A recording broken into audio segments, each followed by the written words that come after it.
அனைவருக்கும் வணக்கம். இன்றைக்கி நம்ம சேனலில் பழைய இரும்பு தோசைக்கல்லை எப்படி சுத்தப்படுத்தணுங்கிறத பற்றி பார்க்கலாம். முதல்ல ஒரு பழைய கத்தி எடுத்துட்டு நல்லா அந்த ஓரமாக இருக்கிற திட்டாக வந்திருக்கு அது எல்லாத்தையும் நல்லா எடுத்துடுங்க. இது கொஞ்சம் நேரம் எடுக்கும், ஒரு 10 நிமிஷமாவது எடுக்கும் உங்களுக்கு. இந்த இரும்பு கடாய் பார்த்திங்கன்னா 5 வருஷமாக யூஸ் பண்ணிகிட்ருக்கேன்.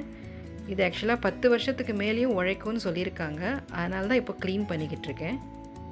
நிறைய சேர்ந்துச்சு பாருங்கள். எல்லாமே எடுத்துட்டோம் நம்ம. இப்போ எல்லாத்தையும் எடுத்து போட்டுருங்க. அடுத்து கொஞ்சமாக எண்ணெய் ஊற்றிடுங்க. இது எந்த எண்ணெயாக இருந்தாலும் பரவாயில்ல. அதுக்கப்புறம் கல்லுப்பை தூவி விட்டுக்கோங்க. நல்லா 1க்கு 2 ஸ்பூன் கல்லுப்பு போட்டுக்கோங்க.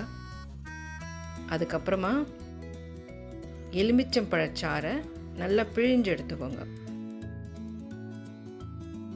நல்லா பிழிஞ்சு விட்டுருங்க ஃபுல்லாகவே.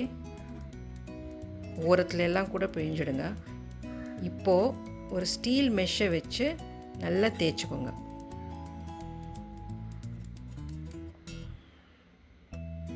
இதோட க்ளீனிங்கில் பார்த்தீங்கன்னா ஹார்ட் ஒர்க்கும் இருக்கும், ஸ்மார்ட் ஒர்க்கும் இருக்கும்.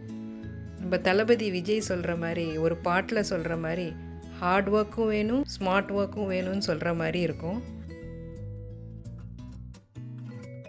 இப்போ ப்ரில்லு போட்டாச்சு. விம் லிக்விட் அப்படி இல்லைன்னா ப்ரில்லு எதுவாக இருந்தாலும் பரவாயில்ல போட்டுட்டு நல்லா தேய்ச்சிடுங்க. இது ஒரு 2 நிமிஷத்துக்கு நல்லா தேய்ச்சி எடுத்துக்கோங்க. அப்படியே விட்டுருங்க. ஒரு 5லேருந்து 10 நிமிஷத்துக்கு அப்படியே விட்டுருங்க.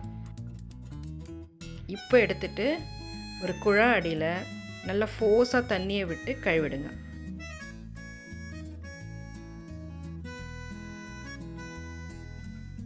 ஃபுல்லாக க்ளீன் பண்ணிவிடுங்க.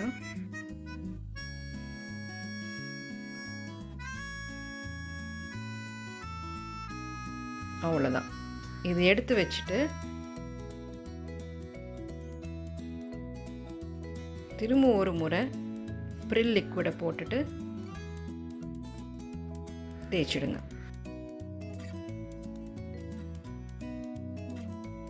இங்கே எதனால் திரும்பவும் பண்ணுறோன்னா, இன்னும் பேலன்ஸ் எதுனா இருந்ததுன்னா ஸ்மூத் பண்ணுறதுக்காக நம்ம பண்ணிகிட்ருக்கோம். பின்பக்கமும் ஒரு தடவை தேய்ச்சி விட்டுக்கோங்க.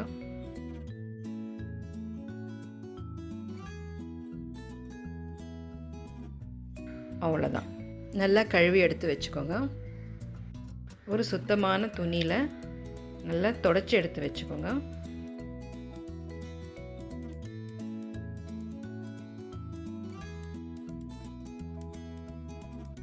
அவ்வளோதான். இங்கே பார்த்தீங்கன்னா பாருங்கள், அந்த ஓரமாக இருக்கிற திட்டு எல்லாமே போயிடுச்சு. ரொம்ப க்ளீன் ஆகிடுச்சு, சாஃப்ட் ஆகிடுச்சு.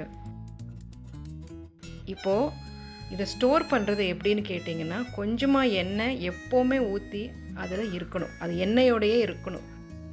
இந்த இரும்பு கடாயை பொறுத்த வரைக்கும் எப்போவுமே கொஞ்சமாச்சும் எண்ணெய் போட்டுட்டு தான் நம்ம ஸ்டோர் பண்ணணும். அப்போ தான் பல வருஷங்கள் அது உழைக்கும். அவ்வளோதான். நல்லாவே சுத்தப்படுத்திட்டோம்.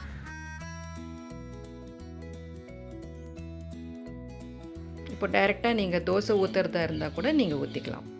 நன்றி.